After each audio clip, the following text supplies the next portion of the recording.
Okay, so in the summer of 2028, LA will be hosting the Olympics. And with that, the US men's national team is automatically qualified. Now, today I want to try to predict the roster that we will bring to the Olympics, or men's soccer Olympics. And the problem is, when you're trying to project the Olympic roster for the men's program, it's very tricky. There's a lot of ifs, there's a lot of buts, there's a lot of restrictions. You can't just project and select the best possible players. It's very complicated. And today I want to dive into all of that. And then after we dive into all of that, I want to project the actual roster. Hello. If you're new here, I'm Filippo and welcome to Tactical Manager TV. And today, as I said, I want to try to predict the US men's national team 2028 men's Olympic soccer roster. And before we even start, I just want to say one thing. For anyone that's new to soccer here, winning a medal in the Olympics in 2028 is very achievable. It's possible because one, we're the host nation. If we bring our best players, we do have a shot. And the other thing I want to say is most countries do not take the Olympics seriously. That's why in 2012, Mexico won the gold medal for men's soccer. And then I believe in 2020 or 2021, right, because the Tokyo Olympics got canceled or postponed to 2021, Mexico got the bronze medal. So it is possible, okay, as long as we try to bring the best roster that we can. With that said, don't forget to drop a like in this video. Do it right now. It's a great way to support the channel for free. So we're going to start this episode by going through all the restrictions that we have when we're building, right, a Olympic roster. And then after that, I'll go through the actual projected roster, the players that I believe will be there. And that's all. So hopefully by now you have already dropped a like in this video. Let's roll the intro and start the episode.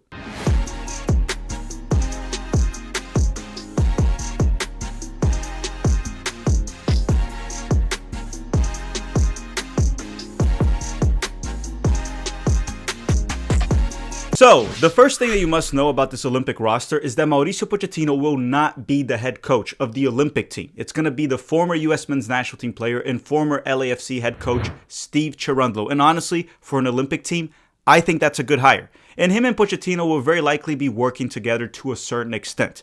Regardless, the Olympics for men's soccer, the first thing that you must know is that it's a U23 tournament. What does that mean? It means that since the Olympics is played in 2028, only players that were born in 2005 or after are age eligible, which also means that there are 0 players from the US men's national team World Cup roster that we just had in 2026 that are age eligible for this Olympics. Alex Freeman, I believe, was the youngest player in the roster, and he was born in 2004, which means he's not age eligible for the 2028 Olympics. However, each team, when building the roster, can bring up to 3 players that are over the age limit. So let me just recap. You can bring a roster full of players that are U23. That there are no restrictions. But you can bring up to 3 players that are over the age limit. So for example, Alex Freeman could make the roster as an overage player. And the Olympic roster does not allow a 26-player roster like the World Cup. You can only bring 18 players, which means the US men's national team will very likely bring 2 goalkeepers and 16 field players. And what does that mean? That means most rosters are very thin and versatility is very important. No, seriously, you need a lot of versatility among the players. And listen, during the summer of 2028, the US men's national team is also expected to play in the Copa America, which means all the main players from the senior team will likely not be available for the Olympics because the Copa America will be the priority unless they manage to play both, which is very unlikely. Now, understand that the Copa America and the Olympics do not happen simultaneously. Very likely the Copa America will happen prior to the Olympics, but clubs can refuse to release players for the Olympics. So if any US men's national team player plays in the Copa America, they will very likely not be released for the Olympics unless they play in MLS. I could see MLS teams cooperating a bit more since the United States is the host nation. So as you can see, it's very tricky to build this Olympic roster. There's age restrictions. There's 3 players that you can bring over the age limit, which you have to be very smart about it. There's the Copa America going on that same summer. So it's very complicated. But don't worry. I've done a lot of research, and now it's time to predict the roster. We're going to start the goalkeepers, then we'll go to the fullbacks, center backs, midfielders, and forwards. And all I ask in exchange is for you to drop a like right now. And the other question I have for you is this. If you could bring 3 over the age limit players, who would it be and why? Remember, a lot of the guys in the Copa America will not be able to go. But let me know in the comments section down below. And now, let's start with the roster prediction. Okay, goalkeepers. The United States will very likely bring 2 of them in this 18-man roster. And the problem with goalkeepers is that that's a position that takes a long time to develop. So it's very hard to find a very young goalkeeper that is ready, that is mature. You can do that with forwards, midfielders, even center backs and fullbacks, but goalkeeper, it's very tricky to find very good U20, U23 goalkeepers. Regardless, who are the main options? I think when it comes to age-eligible players, I think Diego Kochen, that is playing in Denmark right now. He belongs to Barcelona. He's on a loan in Denmark. He'll be around 22 during that time, or 21. He's an option. I think also Julian Eystone, but he's kind of like in the Brentford Academy. I don't know. He might be too young for the Olympics. And then you also have Duran Ferri, that is the goalkeeper from San Diego in MLS, right? He started a lot of games for them this season, and then recently it looks like he got benched. I don't know what's going on there.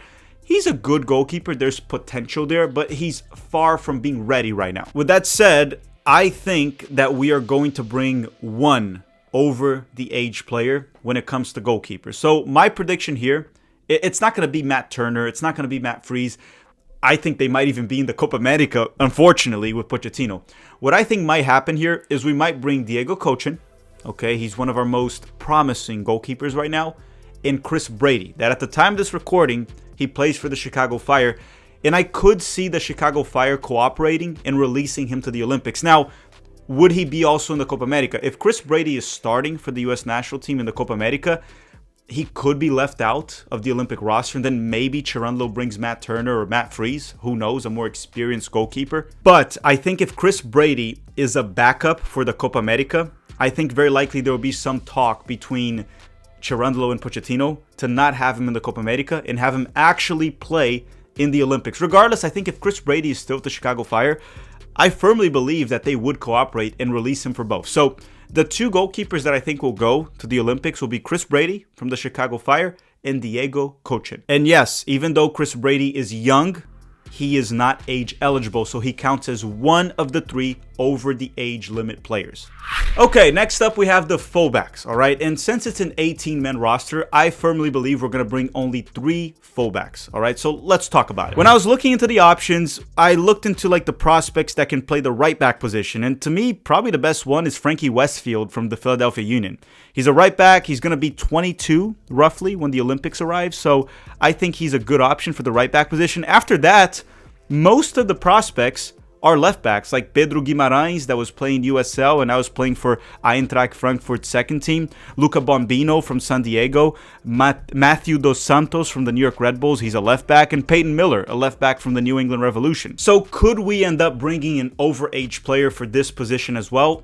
I doubt it, because these fullback options that I mentioned, maybe they're not 100% ready right now. Some of them might be, like Frankie Westfield and Peyton Miller, but the Olympics is 2 years from now.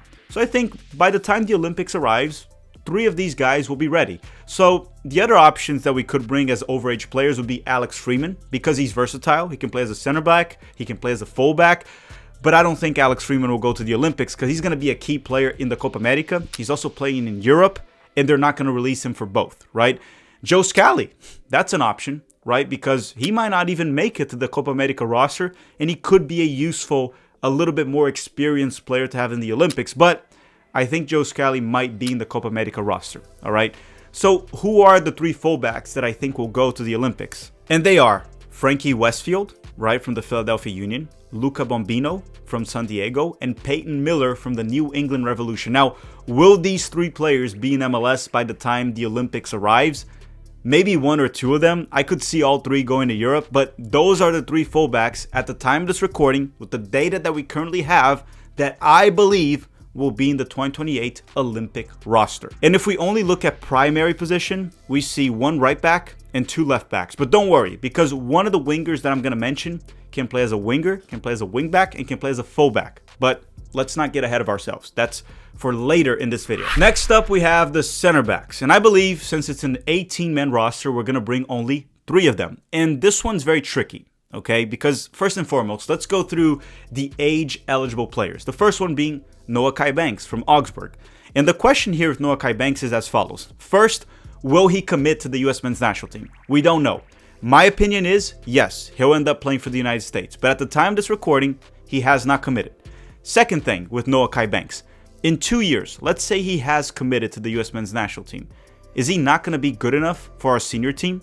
Because we're very thin in the center back position with our senior team, right? Tim Ream should be done by now. Miles Robinson shouldn't be there. McKenzie has been shaky. So realistically, we have Chris Richards, Austin Trusty, Mark McKenzie maybe. But anyhow, I feel like even if Noah Kai Banks commits to the U.S. men's national team, by then he'll probably be with the senior team, which means I doubt he's going to be released for the Olympics. And then we have to go through other options like Neil Pierre, right? The center back from the Philadelphia Union. The dude is like 6'6", 6'7", and actually kind of moves well, right? He moves very well, and he's actually kind of good on the ball. That's a center back with a lot of potential. He's still very young, but I could see him being ready 2 years from now. Ian James from Sporting KC. There's some potential there. Josh Winder, that plays for Benfica's B team. He's been injured a lot, but Josh Winder is also a potential prospect with a lot of talent. I also want to shout out Christopher Cupps. I think there's something there with him, the center back from the Chicago Fire. That is right now actually with the U.S. men's national team's U20. But here's the thing. I think we're very thin when it comes to this position, even with young center backs. So I actually believe that we will bring one more overage player at the center back position. So goalkeeper, we had one. Now center back, we're going to have our second overage player. And when I look at our roster, players that might not play much in the Copa America, might not even go to the Copa America, the one that comes to mind is Mark McKenzie. Also keep in mind, Mark McKenzie's contract with Toulouse does end in the summer of 2027, which I believe he'll be back in MLS by then. With that said, one of the center backs that I think will make it to the Olympics will be Mark McKenzie as one of the overage players. Neil Pierre from the Philadelphia Union, because I think there's a lot of potential right there. And Josh Winder, because he's going to be a bit older than the other options. I think he'll be more mature. Hopefully he's healthy by then. And then Josh Winder will also make the roster. Now, you may be saying, again, what about Noah Kai Banks? I just think there's too much uncertainty right there. One, he has to commit to the United States.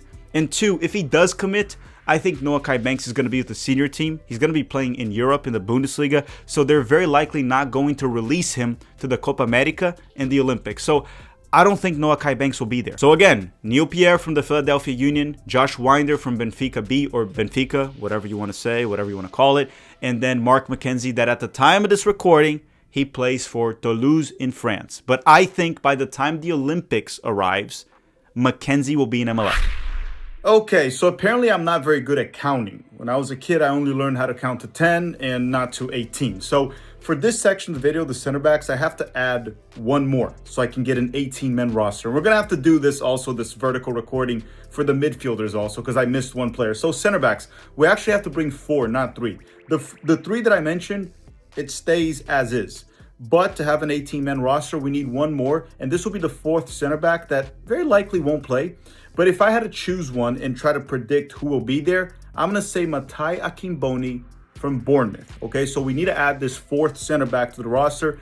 Otherwise, at the end of this video, we're not going to have 18 players. Next up, we have the midfielders. And with an 18-man roster, I believe we're going to bring 4 midfielders for the Olympics. Now, before we even talk about the names and everything, here's what I want to say. We have a lot of talented players when it comes to the midfield in the senior team with the U.S. men's national team. There's a lot of depth. So I feel like most of the players I'm going to mention here in the midfield, they're more of like Copa America hopefuls and even 2030 World Cup hopefuls. They're not roster locks because when it comes to our midfield, we have a lot of depth still, right? We have Tyler Adams, Weston McKennie, Johnny Cardoso, Tanner Tessman, even Yunus Musa can make a comeback at some point, Malik Tillman. There's so many options that these guys that I'm about to mention are very talented, but I think they're still World Cup hopefuls for 2030. And who are the options? So just thinking out loud here, right? Ben Kremaski that plays for Parma, he's definitely an option. He was good in the U20 World Cup. He can play as a midfielder, he can play as a right wing back, right midfielder, versatile, athletic, does the dirty work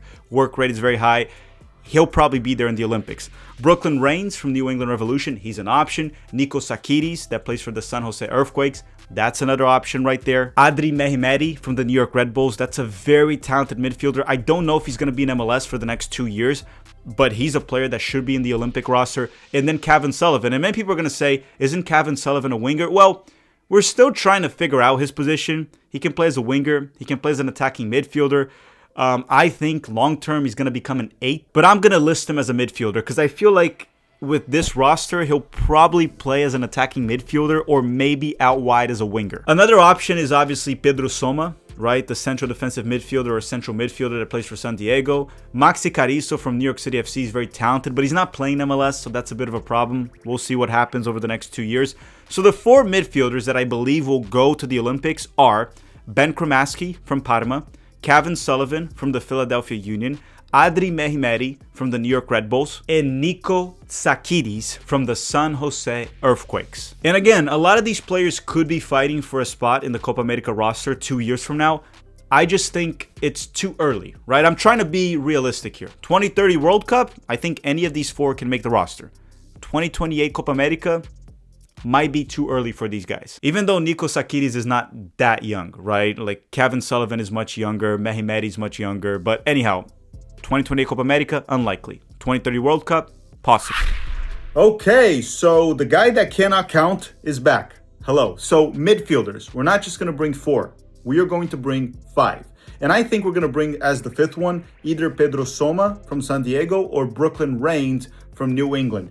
And if we have that extra central midfielder, that allows Kevin Sullivan to also play as a winger if needed. So we would technically have 3 wingers because Kevin Sullivan could get pushed out wide if we have enough guys that can play central. Regardless, who do I think will go? Brooklyn Raines or Pedro Soma? I rate Brooklyn Raines a little bit higher, and I've seen more from him with the youth national teams and even in MLS. So if I were to pick or predict one of the players, one of these 2 to make the roster as the 5th midfielder, I would say it's going to be Brooklyn Raines from the New England Revolution. All right, that would be midfielder number 5. The other 4 that I mentioned, it stays as is. Next up, we have the wingers. And understand that some of the midfielders can also play as a winger if you need them to, especially like Kevin Sullivan. So for this Olympics, I believe we're going to bring 2 wingers, all right? And this is where it gets tricky. If I were just to pick without thinking much, I would say Xavier Gozo from RSL, which he can also play as a right wing back. He can play as a fullback if needed. And the other winger that I think we would bring would be Mathis Albert from Borussia Dortmund. The problem is, 2 years from now, I believe Mathis Albert will already be with our senior team. Xavier Gozo might also be. But Mathis Albert, to me, he's so talented that in 2 years, I just don't see how he doesn't make it to the Copa America roster, okay? Unless he has some major injury or he just doesn't develop at all. So I think Mathis Albert will not be in the Olympic roster. He's going to be in the Copa America. Xavier Gozo, I don't think he'll be in MLS by then, but I do think he'll be in the Olympic roster. And then I was trying to think, like, what are the other good options that we have that are age eligible? Cole Campbell, that plays in the Bundesliga, I don't really rate him. I haven't really seen much for him. And just because he plays in the Bundesliga doesn't mean anything. So I don't think Cole Campbell will be there unless we don't bring an overage player. So what I think is going to happen here is Mathis Albert will be in the Copa America, Xavier Gozo will be with the Olympic team, and we're going to bring our 3rd and last overage player as a winger.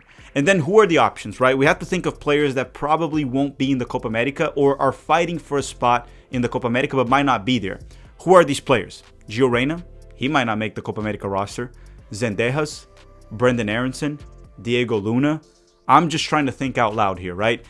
I think Brendan Aronson will end up playing in the Olympics. And I also think Brendan Aronson might be back in MLS by then, the next 2 years. So even if Brendan Aronson makes the Copa America roster, I could see him in the Olympics as well. So my 2 winger predictions are, even though Brendan Aronson is not just a winger, he can play as a 10, he can play as a winger.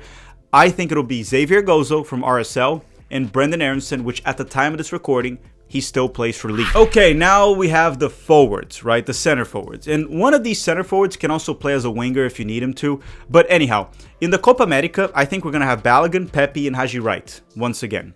Okay, I think those will be the 3. Now, when it comes to the Olympics, I think there's only 2 options. I'm going to be honest with you. It's Julian Hall from the New York Red Bulls and Justin Ellis from Orlando City. And Justin Ellis can also play as a winger, okay? He can play as a second striker, he can play as a winger, but I think those will be the 2 forward options that we're going to bring to the Olympics. Because after that, who do we have? Overage players, we cannot call them anymore, right? I would love to have Balogun there, but he's going to be in the Copa America, not going to be released for the Olympics, and we have already used all 3 overage players. So if we don't pick an overage player, outside of Julian Hall and Justin Ellis, who else do we realistically have? Darren Yappi? I'm sorry, no. Malik Jakupovic from the Philadelphia Union? I doubt it, right? I haven't really seen much from him at a professional level, if anything at all. And also Malik Jakupovic, for all we know, he might want to play for Bosnia. So the center forwards or the strikers, pretty easy.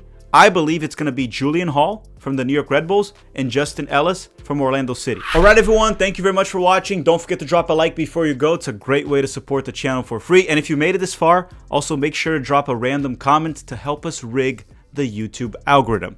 Thank you very much for watching, everyone, and have a great day.